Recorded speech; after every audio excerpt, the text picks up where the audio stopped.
Kevin, you don't have anything to say?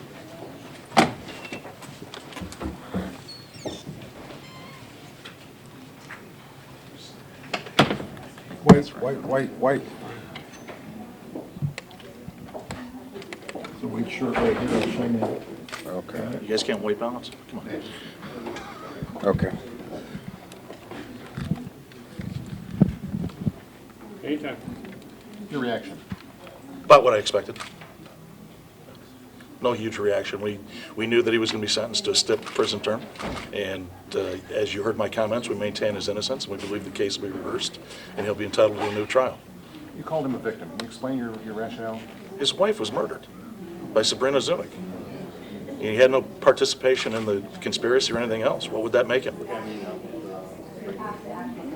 Are you surprised with the sentence that you got today?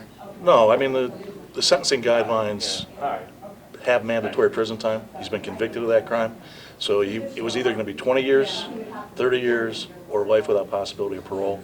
The judge gave him essentially the same sentence that Sabrina Zunick had agreed to in exchange for her testimony, with the exception of the sexual battery charges, which he ran. That carried, he gave the minimum sentence on those, but ran them consecutively. So that's 12 years on the sexual battery, 30 to life on the murder. What will be the basis of your appeal? Were you here for the trial? No, but I want you to explain it. No, there are multiple bases for the appeal. There's a great deal of information we believe that we were not able to present to the jury. We believe that the court was erroneous in that regard, and it will be a substantial, there'll be a substantial number of errors raised on appeal. He didn't show much emotion in court. What's his demeanor? His demeanor's pretty good. I mean, he's been in jail for a year for something he didn't do, and now he's going to LCI, at least initially, and then LCI they'll make a determination as to what other institution he may go to.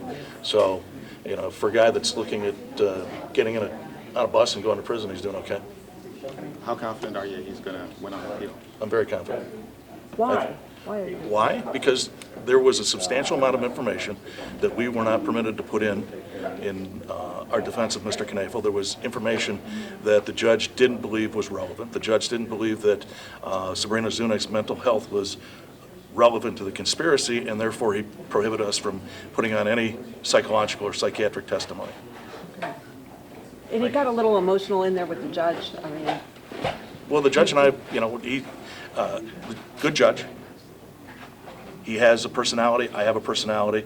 They're both strong personalities, and this isn't the first time we've boxed. And since he's retiring, it may be the last time. okay, all right. And see, this sentence you don't believe is fair.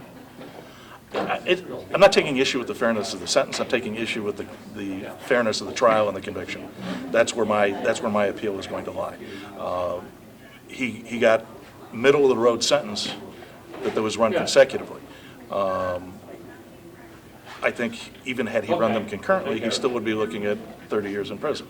So it's fair, unfair. The statute requires particular ranges of sentencing for the various offenses in Ohio. And in this situation, mandatory substantial time is applied when there is a homicide or a conspiracy to commit homicide or a complicity to commit homicide. And he's got to serve 42 years then before he gets parole. You would have to serve 42 years. Judge properly ruled on all those motions, and they did get quite a bit. Have you ever seen a case like this? From all the dynamics, never seen it, and the good prosecutors I were working with had never seen anything like this before.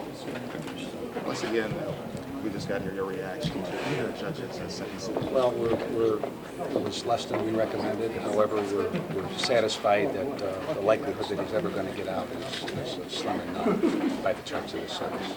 Now he's looking to appeal. Do you think that'll be successful? No, I think the judge conducted the trial properly, the jury acted properly, so I think it'll be affirmed on appeal. He didn't show much emotion in court. Do you think that's indicative of his guilt? I think it's indicative of the way he's conducted himself right from the very start. He didn't show any emotion during the trial, no matter who was testifying or what evidence, particularly the 911 tape. There was absolutely no reaction at all. So he sat there today consistent with how he was during the entire trial. even though you didn't get life without parole, pretty much a victory for the state. Well, we're satisfied with the fact that the likelihood of him getting out is pretty slim. And you are, and I came in a little bit late, but you are pleased with this sentence?